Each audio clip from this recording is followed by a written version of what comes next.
All right. So the other day, my wife and I are on the way home from work early in the morning because that's our jam, and we are talking about medieval torture and interrogation methods. And don't ask why, because that's not important right now. What is important is that you take notes because that is a strong indicator that she's probably the one. All right. So, that aside, we were talking about this, and it led us to where we were talking about something called the pillory, which, if you do not know what a pillory is, it's where you have these boards that are like this, that kind of sandwich together like that, and there'd be holes cut into them, and a person could put their head and their hands and often their feet or legs through there, and it was a form of like public humiliation as a punishment for a crime.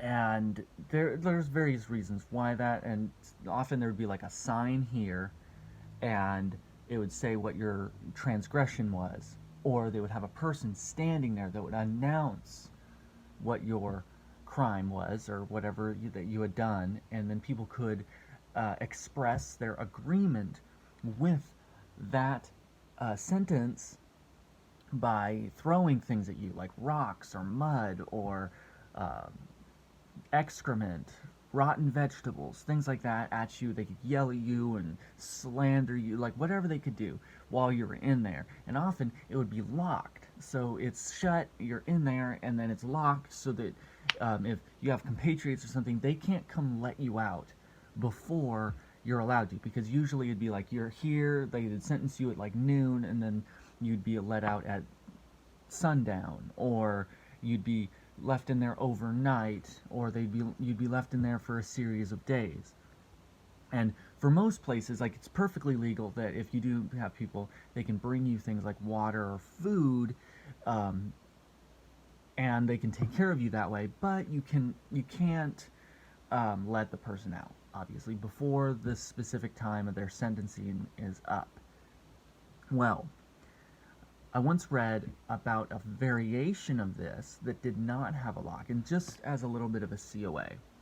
I don't have a citation for this because what happened was, as we were talking about this reminded me of something that I read where an author was using this specific circumstance as an illustration for something else that they were talking about.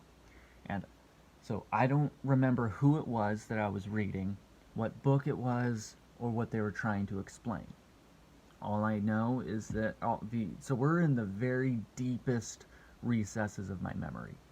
Later, like angels fair to tread, basically. So anyway, here's the thing. In this, it was like a rural um, German town, medieval German town, in which it was not illegal to take the person out. Like there was no lock on the pillory, and if someone sentenced you to be put in there, a person could come let you out any time that they wanted. But for some reason, just nobody would. And this story, or this was about that how it was strange that even though it's like they would come here, like they would go and they would bring the person water, and they would bring the person food, and like it wasn't the situation where like they would let him out at sundown or they would let him out at whatever time. Basically, it was they would just put you in there until the executioner or the judge remembered, and he would come let you out, kind of thing. But anyone else could let you out anytime they wanted. And it was strange to me, and it's strange to the person that I've read, that no one would do it. It's not punishable to let someone out, but they just wouldn't do it. And it made me think that as Christians, as Christians, we have this tendency to adopt causes that are equitable to bringing a person water or bringing a person food and kind of comforting them in what they've done to, like, whatever, like inside a circumstance like that, without just liberating them. And we as human beings have this tendency that, like, when we do things, we use that as a kind of a means of her abusing ourselves for self-harm, of that, like turning like our pain into punchlines, right? That we're just gonna laugh something off humorously when actually that's the way your trauma is surfacing. That we make the decision, more or less, that because this happened to me, because I made these choices, because I've gone through these things in my past, or because grew up in this kind of a family, or because I grew up in this economic status, or because, like, we have this list of things, that because of those things I'm not lovable anymore. I'm not worthy of dignity anymore. I'm not worthy of being treated fairly. I'm not worthy of those things anymore. So instead, they're going to date the wrong guy on purpose.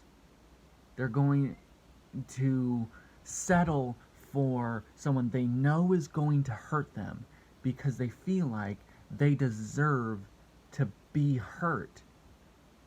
They just don't want to they just want someone else to be kind of like an accomplice to that harm that they're trying to do to themselves. And Christians often, they'll kind of rush into those situations and they'll put coats on people's backs, or they'll buy Christmas presents for their kids, or they'll do these little kind of buttery things, which are nice, sure.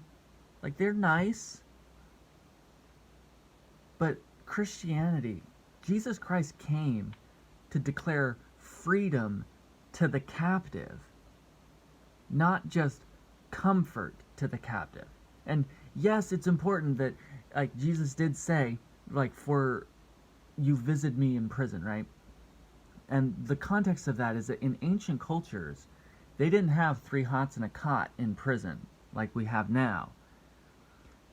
If you were locked away, that was it. Like, people did not bring, like, you didn't have rations often.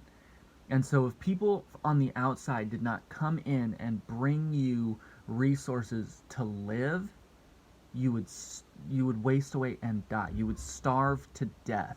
You would thirst to death. And that was a means of that, like, every sentence in prison was essentially a life term, a death sentence without possibility of parole, because of the fact that the idea of human rights didn't exist.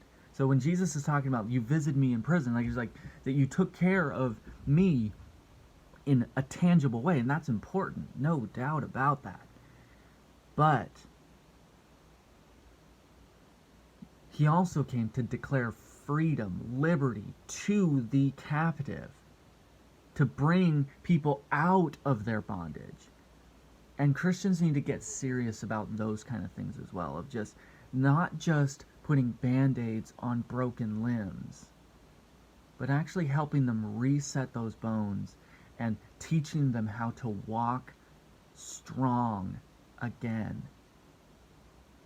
That's what we need to. But the thing is, those things cost a lot more. It costs a lot more to help someone through rehabilitation. It costs a lot more to get someone from birth to getting, like, on their feet as a successful single mom.